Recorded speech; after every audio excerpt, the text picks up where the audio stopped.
Generally, I'm not a lazy person. But for certain activities, I have to be in the right mindset. Now, in fact, the professionals say I have depression. And as opposed to a certain degree, that is correct. But I never found much use for that word, because after all, it means nothing. It's a description of symptoms at best, and an excuse to be an asshole at worst. As of recently, actually, it's been almost a year now, somebody I used to know took his own life. Truth is, I didn't know him that well. I met him at a support group, and we used to make fun about our people that pitied themselves over their shitty lives that they had brought by their own means upon them. People in that support group regularly don't show up, and sometimes they never come again, so you don't really know if they're better or done forever. And actually, I never cared. So why did his death trouble me so much? Like I said, I barely knew him. I was only told of his suicide weeks later by sheer chance. We didn't keep in contact after he moved to another city. No, people keep telling me that this is not my fault. But that is an annoying statement, because it implies I'd be stupid enough to think that. He made his choice. It's his life, and he can decide what he wants to do with it. No, the reason why this hit me so hard was because I always felt he was a lot like me. I never looked for pity. He never fell for the crap therapists tell you, like, you're important, you should be happy. I mean, how could any somehow sane person think that any single person is important? Yet that is what therapists tell you. I realized that lots of people, in fact most people, will take the lie over the truth. I realize that a lot of people, in fact most people, will take the lie over the truth, if it's a nicer fit of their point of view. And I realize that telling them to stop asking the question might indeed be a help to them. That's how all those other depressives in this group have been. They brag about how they got told to have one good day, then two, and how they did it. And how one, and I quote, no longer thinks about if other people like him to be around. This idiot was the second most fucking annoying person I ever met, just behind that guy who always talked like 5 centimeters from your face. What should have been his conclusion is that he's annoying and he should fix it. But single case aside, that's really what bothered me at most about these people. I thought they became egocentric due to their therapy, and that's really not that surprising if you read through the internet shithole and everything they tell you there. So you might ask what either of us was doing in that support group. I mean, at the very least, I had friends and I could have spent time with them. I never really asked him though. It was some evening and I was reading randomly through websites and I came across those depression checklists and I was going through it like, yeah, don't know, yeah. That's not normal?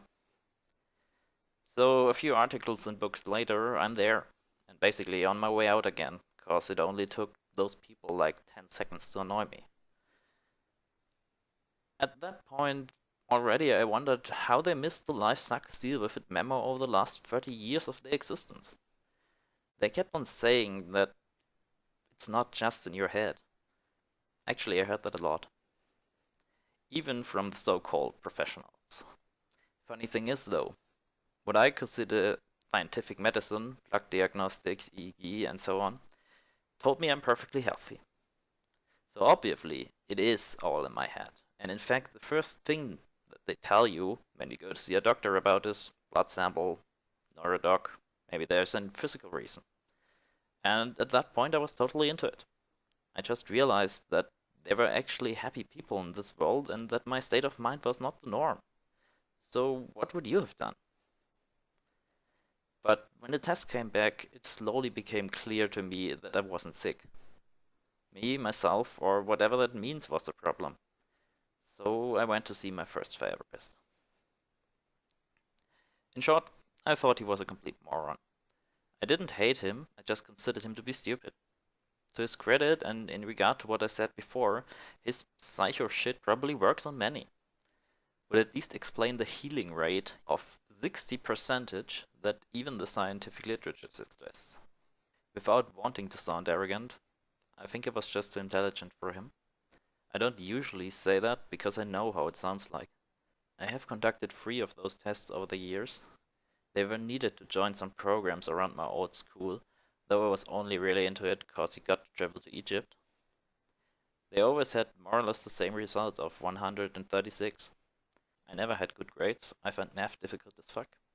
Though the tests keep producing the same output, maybe they're just flawed. I suppose when you make unfounded claims to people, usually they will start refuting them and therefore tell you something about themselves. My reaction to unfounded claims is either to question the implication or of such a statement, or to let them stand as they are. If people misjudge me, I have an advantage. Maybe that's a bad habit. Maybe it comes from playing too much RTS games. I've always told my therapist that if he wanted to know something about me, he could ask me, and I will answer honestly. Because this is what I'm here for after all. He never did. Perhaps it would have been useless as well. I have asked all the questions myself already. The only thing I found out is that I do not know the answers. I'm a patient person. I like to joke around, and I know the line in the sand. When he asked his final stupid question, I asked back if his wife had left him because he's always playing with his ring and not looking me in the eye. I expected this to be like a small raid into his personal space, but it hit worse than a nuke.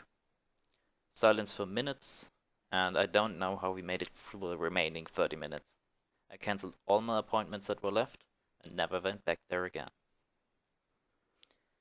What I took away from those 7 or so sessions I spent with him was that therapy is basically closing your eyes and imagining light while walking blindly in the dark. I prefer walking with my eyes open. And so I went on. Focused on work for a while, even traveled to Ireland twice. I found new methods to cope with my feelings. And that sick, strange darkness that came creeping on every few minutes, I realized I'm feeling better when I'm angry or had a serious cold. You could say I've become permanently angry. I had that pool of anger that I fed whenever I could, and if there was nothing to be angry about, then I just invented something. My girlfriend at our breakup said that she never met somebody with that much anger inside. But this is what brought me balance for almost half a year, which in looking back is really one of the very few times where I actually felt good. I started dancing during that time, and I met most of my current friends. Since then, 2 years have passed. I went to 2 other therapists, basically whenever I was desperate enough to act against my own better knowledge. I still feel depressed, and I struggle to get forward in my university career. I'm still managing to be average, though. I sometimes feel that if I'd actually care about it, I would be much better. So why am I saying all this? Well, perhaps in the anonymity of the internet, I don't have to care what people think about me or if I am an annoyance to them. I think I want to talk about it without seeing the immediate reaction to it. In essence, I can't tell you why, and perhaps it doesn't matter. I realize that there's a chance that some of my real-life friends are still subscribed to this channel, and that therefore this video will find my way to my family and colleagues. But that's what I call a remaining risk. However strange it might sound, FAF and this channel have for a time given me a joy. And sometimes in my life, whenever my friends wouldn't have time for me or was simply late at night, I would go and make some videos. Every time I come back, I just realize this is no longer the case. There will most likely never, or for a long time, be a new SupCom video. Maybe I will start some other project that interests me, other games, politics, whatever. I'm grateful for your support over the years, and long live the pilot.